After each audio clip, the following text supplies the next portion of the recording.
ഞാനിന്ന് തയ്യാറാക്കിയിരിക്കുന്നത് ബീട്രൂട്ട് കൊണ്ടുള്ളൊരു അച്ചാറാണ് കേട്ടോ. അപ്പോൾ നമുക്ക് പെട്ടെന്ന് തന്നെ തയ്യാറാക്കാൻ പറ്റുന്നൊരു മെത്തേഡ് തന്നെയാണിത് അച്ചാർ തയ്യാറാക്കിയിരിക്കുന്നത്.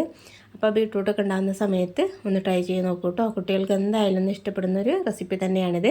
അപ്പോൾ വീഡിയോ കണ്ടുകൊണ്ടിരിക്കുന്ന സമയത്ത് ഇഷ്ടപ്പെടുന്നുണ്ടെന്നുണ്ടെങ്കിൽ ലൈക്ക് ചെയ്യാനും പിന്നെ ഒന്ന് ഫാമിലി ഫ്രണ്ട്സിനൊന്ന് ഷെയർ ചെയ്യാനും മറക്കരുത്. അപ്പോൾ നമുക്ക് വീഡിയോയിലേക്ക് കടക്കാം. അപ്പോൾ അതിന് വേണ്ടിയിട്ട് ഇരുമ്പിൻ്റെ ചട്ടിയാണ് കേട്ടോ എടുത്തിരിക്കുന്നത്. നമ്മൾ അച്ചാർ ഉണ്ടാക്കുന്ന സമയത്ത് അലുമിനിയത്തിൻ്റെ ഒന്നും എടുക്കരുത്, സ്റ്റീലിൻ്റെ അല്ലെങ്കിൽ നോൺ സ്റ്റിക്കിൻ്റെ ഒക്കെ പാത്രം എടുക്കണേ. അപ്പോൾ അതിലേക്ക് എണ്ണ ഒഴിച്ച് കൊടുക്കുന്നുണ്ട്. എണ്ണ ഒന്ന് ചൂടായി വരുന്ന സമയത്ത് അതിലേക്ക് കുറച്ച് കടുകും ഉലുവയും കൂടി ഇട്ട് കൊടുക്കാം. ഇതിന്ന് പൊട്ടി വരുന്ന സമയത്ത് അതിലേക്ക് നീളത്തിൽ അരിഞ്ഞു വെച്ചിരിക്കുന്ന വെളുത്തുള്ളിയാണ് ഇട്ട് കൊടുക്കുന്നത്. പിന്നെ അതിലേക്ക് നീളത്തിൽ കട്ട് ചെയ്ത് വെച്ചിരിക്കുന്ന ഇഞ്ചി കൂടി ഇട്ട് കൊടുക്കുന്നുണ്ട്. അപ്പോൾ ഒരു ചെറിയ കഷ്ണം ഇഞ്ചി എടുത്തിട്ട് നീളത്തിൽ കട്ട് ചെയ്തെടുത്തതാണ്. പിന്നെ ഞാൻ ഇട്ട് കൊടുക്കുന്നത് കറിവേപ്പിലയാണ് കേട്ടോ. അതിന് ശേഷം കുറച്ച് മുളക് ഇട്ട് കൊടുക്കുന്നുണ്ട്. കാന്താരി മുളകാണ് ഞാൻ ഇട്ട് കൊടുക്കുന്നത്. നിങ്ങൾ പച്ചമുളകാണ് ഇട്ട് കൊടുക്കുന്നതെങ്കിൽ ചെറുതായിട്ട് കട്ട് ചെയ്തിട്ട് ചേർത്ത് കൊടുത്താൽ മതി. അപ്പോൾ കാന്താരി ആകുമ്പോൾ ഒന്നുകൂടി എരിവുണ്ടാവും. അപ്പോൾ അതുകൂടി ഇട്ട് കൊടുത്തിട്ട് ഒന്നങ്ങ് മൂപ്പിച്ചെടുക്കാം കേട്ടോ. എണ്ണയിൽ കിടന്നിട്ട് ഇതൊന്നങ്ങ് മൂത്ത് വരട്ടെ. ഒരുപാട് നേരിട്ടിട്ട് കുക്ക് ചെയ്തെടുക്കേണ്ട കാര്യമൊന്നുമില്ല കേട്ടോ. ഒരു നല്ലൊരു മണം വരുന്ന സമയത്ത് നമുക്ക് ബാക്കിയുള്ള ഇൻഗ്രീഡിയൻസ് ചേർത്ത് കൊടുക്കാം. അപ്പോൾ ഒരു 30 സെക്കൻഡ് അത്രയും മതിയാവും. ഒന്ന് ഇളക്കി കൊടുത്താൽ മതി. മീഡിയം ഫ്ലെയിമിൽ വെച്ചിട്ട് ഒന്ന് ഇളക്കി കൊടുക്കുന്ന സമയത്ത് കറക്റ്റായിട്ട് മൂപ്പായി കിട്ടിക്കോളും. ഇപ്പോൾ കറക്റ്റായിട്ട് കിട്ടിയിട്ടുണ്ട്. ഈ സമയത്തിന് അതിലേക്ക് കാശ്മീരി മുളക് പൊടി ഇട്ട് കൊടുക്കുന്നുണ്ട്. പിന്നെ കുറച്ച് മഞ്ഞൾപ്പൊടിയാണ് ഇട്ട് കൊടുക്കുന്നത്. അപ്പോൾ മസാലപ്പൊടികൾ എന്ന് പറയുന്നത് ഇത് മാത്രമേ ചേർത്ത് കൊടുക്കുന്നത് കേട്ടോ. അപ്പോൾ എണ്ണയിൽ കിടന്നിട്ടൊന്ന് മൂപ്പിച്ചെടുക്കാം കേട്ടോ. ഇതിൻ്റെ പച്ചമുളകൊക്കെ ഒന്ന് മാറിയിട്ട് നല്ലൊരു സ്മെല്ലും കാര്യങ്ങളും വരുന്ന സമയത്താണ് ബാക്കി നമ്മൾ ചെയ്തെടുക്കുന്നത്. അപ്പോൾ ഇതുപോലെ ആദ്യം തന്നെ മസാലപ്പൊടികൾ ഇട്ട് കൊടുക്കണം കേട്ടോ. എണ്ണയിൽ കിടന്നിട്ട് മൂത്ത് കിട്ടണം.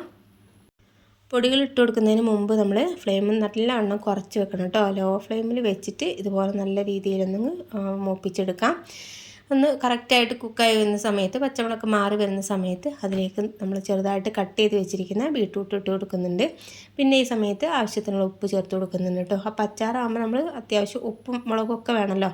അപ്പോൾ വിനീഗറും കൂടി ചേർത്ത് കൊടുക്കുന്ന സമയത്ത് കറക്റ്റായിട്ട് ഉപ്പായി കിട്ടിക്കോളും. അപ്പോൾ ഈ സമയത്ത് ഞാൻ കുറച്ച് കൂടുതൽ തന്നെ ഉപ്പ് ചേർത്ത് കൊടുക്കുന്നുണ്ട്. നല്ല രീതിയിലൊന്ന് മിക്സ് ചെയ്തെടുക്കാം കേട്ടോ.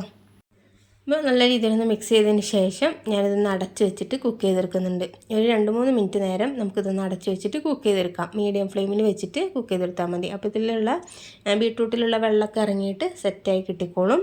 അപ്പോൾ ഒരു 3 മിനിറ്റിന് ശേഷം ഒന്ന് തുറന്ന് നോക്കുന്നുണ്ട് കേട്ടോ. അപ്പോൾ ഇതിൻ്റെ ഇടയിൽ ഞാനൊന്ന് ഇളക്കി കൊടുത്തിട്ടുണ്ടായിരുന്നു. അപ്പോൾ ഒരു 3 മിനിറ്റിന് ശേഷം ഇത് കറക്റ്റായിട്ട് സെറ്റായി കിട്ടിയിട്ടുണ്ട്. അതിൽ വെള്ളമൊക്കെ വറ്റിയിട്ട് ഇതുപോലെ ഒന്ന് കിട്ടിയിട്ടുണ്ട്.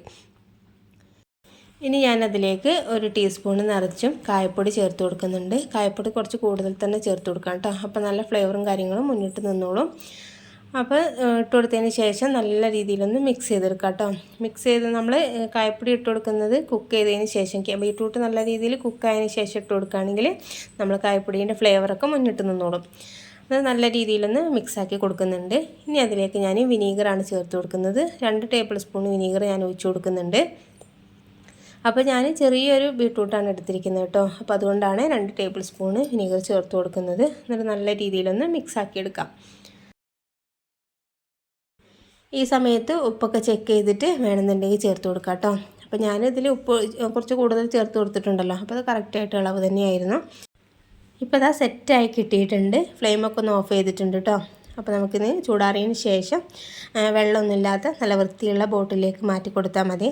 അപ്പോൾ നമ്മൾ മാറ്റി കൊടുക്കുന്ന ബോട്ടിലും നമ്മൾ എടുക്കുന്ന സമയത്ത് സ്പൂണിലൊന്നും വെള്ളം തന്നെ ഉണ്ടാവരുത് കേട്ടോ. വെള്ളം ഉണ്ടാവുകയാണെങ്കിൽ പെട്ടെന്ന് തന്നെ അങ്ങ് നാശമായി പോവും. അപ്പോൾ അത്രയും കാര്യങ്ങൾ ശ്രദ്ധിച്ചാൽ മാത്രം മതി. അപ്പോൾ നല്ല ടേസ്റ്റി ആയിട്ടുള്ളൊരു അച്ചാർ ആണിത്. അപ്പോൾ ഇതുപോലെ ഒന്ന് ട്രൈ ചെയ്ത് നോക്കിയിട്ട് ഫീഡ്ബാക്ക് അറിയിക്കാൻ മറക്കരുത്. അപ്പോൾ ഇതിനേക്കാളും നല്ല കിടിലൻ വീഡിയോയുമായിട്ട് നമുക്ക് വീണ്ടും കാണാം. Okay, thank